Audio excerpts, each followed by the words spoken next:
Salut les amis et bienvenue dans la bibliothèque de l'étrange. On se retrouve aujourd'hui pour un nouveau book haul. C'est un book haul qui mélange un peu l'horreur mais aussi la science-fiction parce que je suis une grosse fan des SF et depuis plusieurs années, j'en lis pas trop, mais ces derniers temps, j'ai trouvé quelques pépites dans des boîtes à livres mais aussi sur le site d'occasion.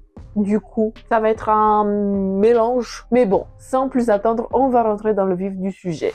On va commencer par un petit Stephen King que j'ai trouvé dans une boîte à livres. C'est le tome 3 de La Tour Sombre, Terre perdue. En fait, il faut savoir que moi, quand j'ai commencé la série, je l'ai commencé dans un autre format et du coup, les 3-4 premiers tomes sont restés dans ma bibliothèque de ma tante. Du coup, je les ai plus dans ma bibliothèque. Mais j'essaie de y compléter petit à petit. Du coup, j'ai pris le tome 3 dans ce format-là. Mais si je trouve dans un gros format, je vais y remplacer mon exemplaire parce que je préfère largement le grand format que j'ai ici derrière moi. Mais c'est en attendant une solution, disons, de détresse. En plus, bon, c'était gratuit. Je l'ai trouvé dans la boîte à livres. Je me suis dit, ok, je vais les prendre et après... Plus tard, si je trouve le bon format, je vais le remettre là-bas. Pareil, dans la même boîte à livres, j'ai trouvé Les Voix d'Anubis de Tim Powers. Ce titre, je le voulais depuis un bon moment. Il y a un moment donné, en 2022 ou 2023, que Rajlon a fait sa promotion du livre à 10 €. Du coup, j'ai un peu hésité et au final, j'ai pris juste un titre en laissant celui-là dans le rayon. J'ai regretté après, mais je me suis dit, ok,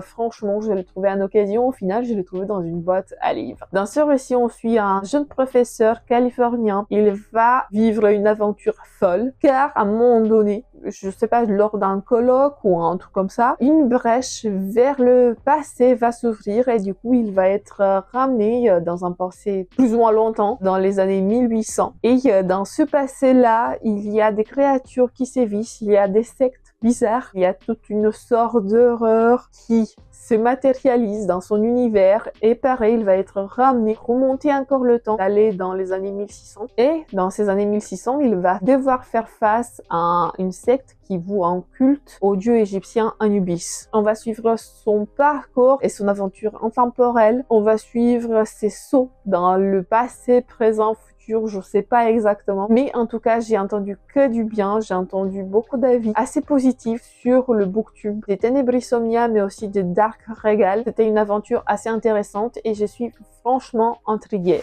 Un autre petit SF que cette fois-ci j'ai trouvé sur Gilbert Joseph lors d'une commande en occasion, c'est La Brèche dans l'espace de Philip Dick. Philip Dick, c'est un de mes auteurs préférés des SF, j'ai lu pas mal de ses titres et je complète petit à petit les titres qui me manquent. Dans cette histoire, l'humanité est au bord du précipice. Il y a trop d'humains qui peuplent cette terre. Les réserves de nourriture, les réserves de la planète ne font plus face à cette demande croissante de la population et du coup, il y a pas mal de monde qui est cryogénisé afin de retrouver une nouvelle planète qui pourra être peuplée et qui pourra sauver le destin de l'humanité. Cependant, étant donné que ces êtres humains cryogénisés sont pas en mesure de répondre de quoi que ce soit, il y a un commerce clandestin qui est réalisé sur Terre et du coup, ils sont dévalisés de leurs organes. En fait, il y a un trafic d'organes qui se crée à côté et on va suivre tout ça dans cette histoire. En parallèle, il y a une brèche qui s'ouvre dans l'espace et potentiellement, il y a une nouvelle planète qui pourra être peuplée. C'est une planète vierge. Mais vous savez, les choses ne vont pas être ce qui paraissent au tout début et du coup, une horreur latente va se manifester. J'ai trop hâte de connaître ce titre, en plus il est assez petit, on verra ce que ça va donner. Prochain tome, je complète aussi petit à petit la saga Bourbon Kid. On est ici devant le 5e tome, Psycho Killer. J'ai d'autres tomes dans la palette, j'ai le tome 3, 4, 5 maintenant, 6 et il me semble que le 7 ou le 8. Peut-être pas le 7, mais le 8, c'est sûr. Je sais pas sur quoi va s'axer ce tome. J'ai pas lu le synopsis. Je voulais juste compléter ma série. Et du coup, je vais pas lire pour me spoiler. Mais en tout cas, Bourbon Kid, la saga Bourbon Kid, c'est une saga que j'adore de mon cœur. Et c'est farfelu, c'est déjanté, j'adore. C'est lors de ma commande en occasion sur Gilbert Joseph parce qu'il y a pas mal de titres que j'ai trouvés en occasion. Je vous dirais quand on revient aux titres que j'ai trouvés dans les boîtes à livres, j'ai trouvé une pépite. Mais une grosse brique, une grosse brique. Si tu frappes quelqu'un avec celui-là, c'est sûr qu'il va tomber par terre. Dans ce recueil de nouvelles, on va être devant 29 auteurs de horreur et des suspens. On aura des nouvelles écrites par Stephen King, par William Peter Blatty, l'écrivain de L'Exorciste, par Neil Gaiman, l'auteur de Coraline et d'autres récits, notamment des récits un peu fantastiques, horrifique. Il n'y a que des auteurs très connus en Amérique, des auteurs que je voulais découvrir la plume et je suis trop refaite. En plus, ça ne m'a pas coûté grand chose, je pense que c'était à 90 centimes, un truc comme ça. J'ai trop hâte de découvrir ces nouvelles. C'est dommage parce que la nouvelle de Stephen King, c'est une nouvelle que j'ai déjà lue l'année dernière. L'autovirus m'écape sur le sud ou un truc comme ça. En tout cas, c'est un récit horrifique qui rappelle un peu Rose Madder. Je vous dis pas plus. Voilà, je vais me régaler avec cette brique. Je vais pas le lire tout de suite, peut-être je vais me faire une nouvelle par-ci, une nouvelle par-là, mais en tout cas ça sera lu. Et c'est en anglais au cas où, je sais pas s'il a été traduit en français, mais en tout cas je vous dirai des nouvelles. Pareil, lors de ma commande, je me suis procuré un autre Christina Henry. Lors de mon ancien book haul, je me suis procuré un autre de ses titres qui s'appelait Alice. Cette fois-ci, on va suivre l'histoire des Peter Pan, mais un mode horrifique, vous l'avez bien compris, je pense. L'histoire va être racontée pas du point de vue des Peter Pan, mais plutôt d'un de ses acolytes. Dans le synopsis, on nous dit que ce gars, il aimait bien Peter Pan, mais notre cher Peter, il était un peu narcissique, il voulait être au centre de l'univers, il voulait que tout le monde l'acclame, l'adule, peu importe le prix. Et le séjour sur cette île où il a ramené les autres garçons s'est transformé en cauchemar. Et à travers le récit de son ami, on découvre un peu la face cachée de Peter. On nous dit dans le synopsis que Peter ment quand il a raconté son histoire. On verra comment le voyage de ces garçons va virer aux enfers. J'ai pu me procurer également Inspection de Josh Malerman, l'auteur de Bird Box. Quand j'ai lu le synopsis de ce roman, je me suis dit, ça ressemble trop à l'Institut de Stephen King. Je ne sais pas si c'était écrit avant ou après, mais en tout cas, ça m'a fait penser tout de suite à l'Institut. Dans notre récit, il y a 24 garçons orphelins qui sont coupés du monde.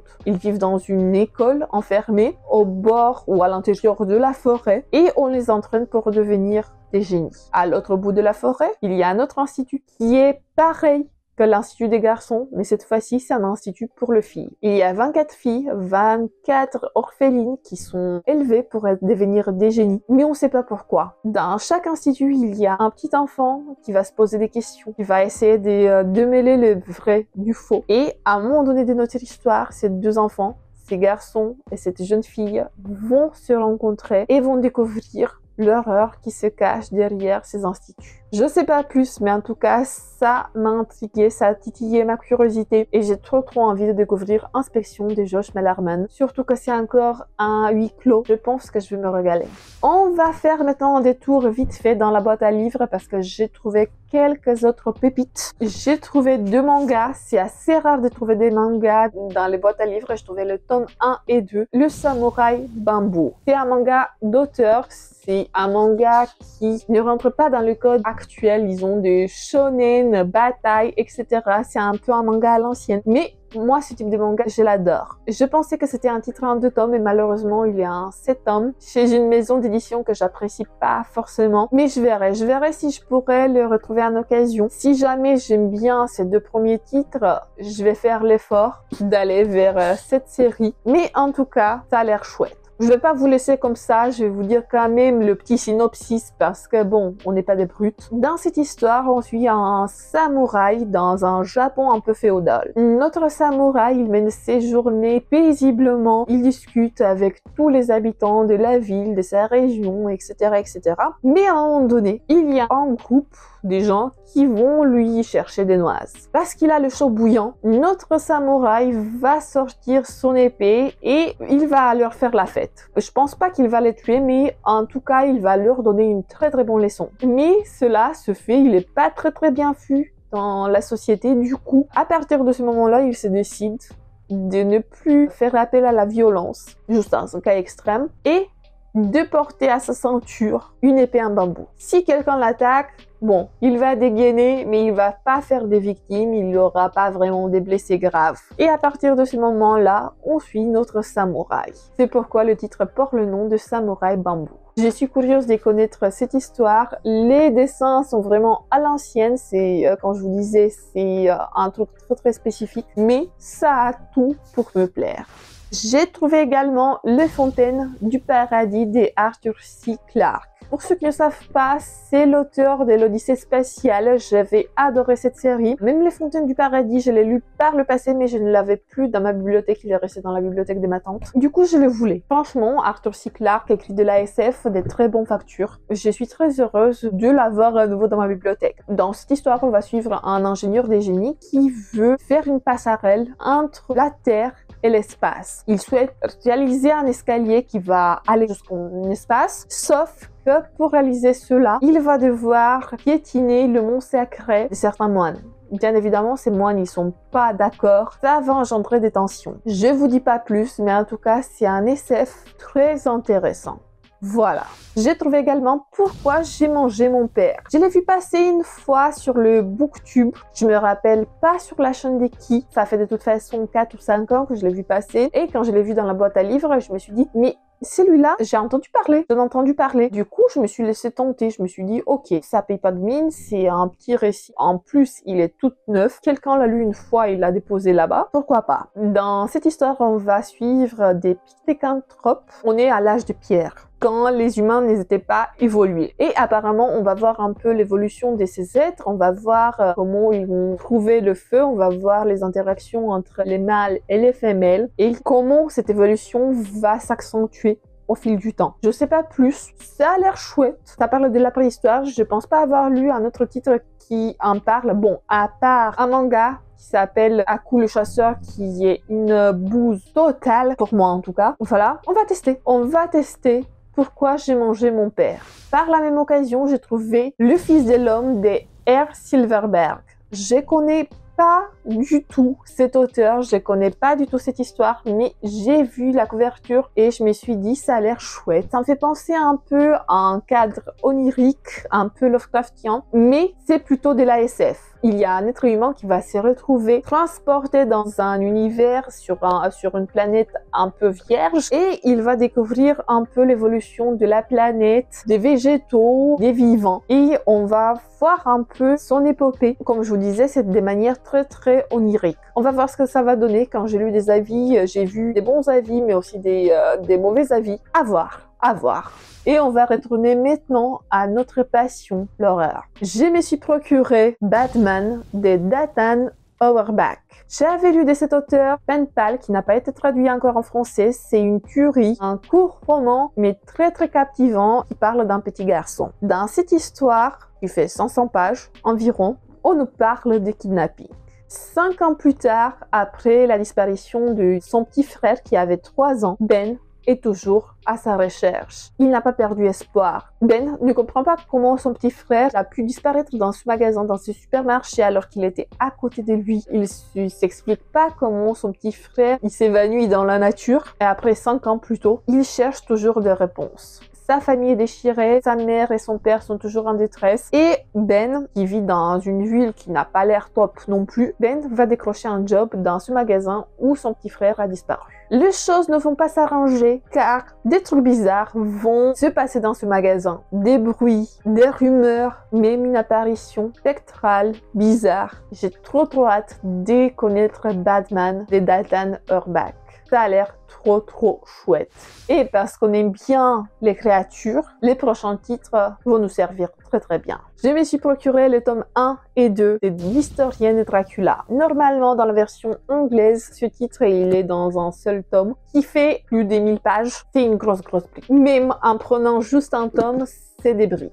Dans cette histoire, on va suivre une jeune femme qui fait des recherches dans la bibliothèque de sa maison. Une maison très ancienne qui contient beaucoup de livres. Elle va tomber par hasard sur un livre assez mystérieux. Il est vierge à part une seule page. Sur cette page, elle va découvrir un mystérieux dessin qui parle de Dracula. À partir de là, elle va commencer à faire des recherches et elle va aller sur les traces du conte Dracula et elle va s'immiscer dans cette histoire horrifique de notre vampire ancien. Je pense qu'elle va faire des allers-retours entre les divers pays où Dracula il a sévi. À voir. Mais en tout cas, j'ai entendu que du bien de cette histoire. Quand je faisais mes recherches sur des livres de vampires à lire absolument, il apparaissait toujours. Du coup, en le voyant en occasion, je me suis dit, je vais foncer. voilà, je vous dirai des nouvelles.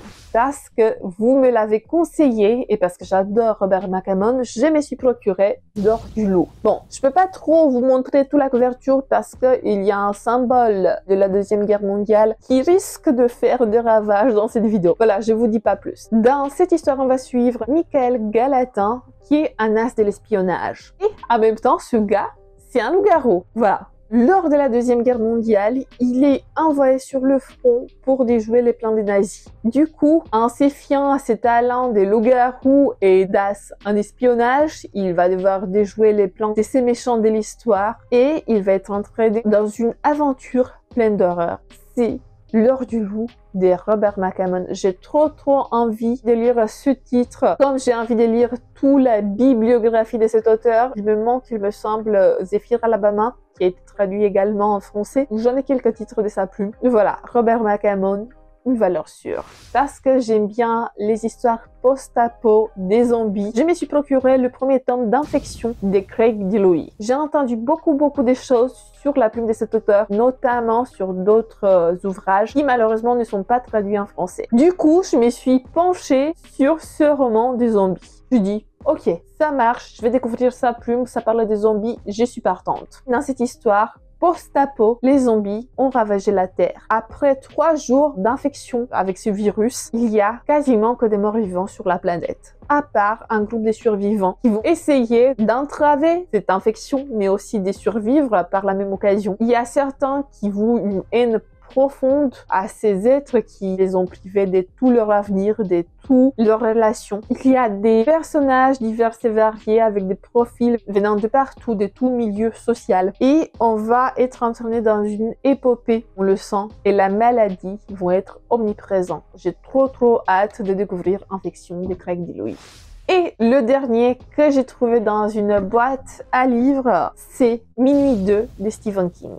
Malheureusement, il n'y a pas la couverture. Je suis vraiment dégoûtée parce que c'est lui qui l'a mis à l'intérieur, n'a pas mis la couverture. Je l'avais plus dans ma bibliothèque, du coup moi j'essaie d'attraper tous les King par-ci par-là. Mais si je vais les trouver dans un meilleur état, c'est sûr que je vais changer mon exemplaire avec le nouveau. Comme c'était le cas pour le tome de La Tour Sombre. C'est un recueil de nouvelles, plutôt des novellas, parce que ici on a juste 2 titres, Les Langoliers, mais également Vue imprenable sur le jardin secret. J'ai lu ces 2 novellas par le passé, je me rappelle pas grand chose à vrai dire, notamment pour Le Langolier, parce que Jardin secret, il me semble que c'est l'histoire qui a été adaptée dans un film avec Johnny Depp. Du coup, j'ai plus ou moins une vision sur cette histoire-là, mais pour Les Langoliers, je me rappelle pas grand chose. À voir. En tout cas, je l'ai dans ma bibliothèque, dans un format plus ou moins acceptable, mais bon, on va pas chipoter. Au moment venu, je vais le changer. Voilà les amis, c'est tout pour aujourd'hui. N'hésitez pas à me dire dans les commentaires si vous avez déjà lu un de ces titres et qu'est-ce que vous avez pensé de ces récits. N'hésitez pas, on est là pour papoter lecture. En tout cas, ça me fait très plaisir. Je vous fais plein bisous. Que les chats soient avec vous. Ciao tout le monde. Bisous.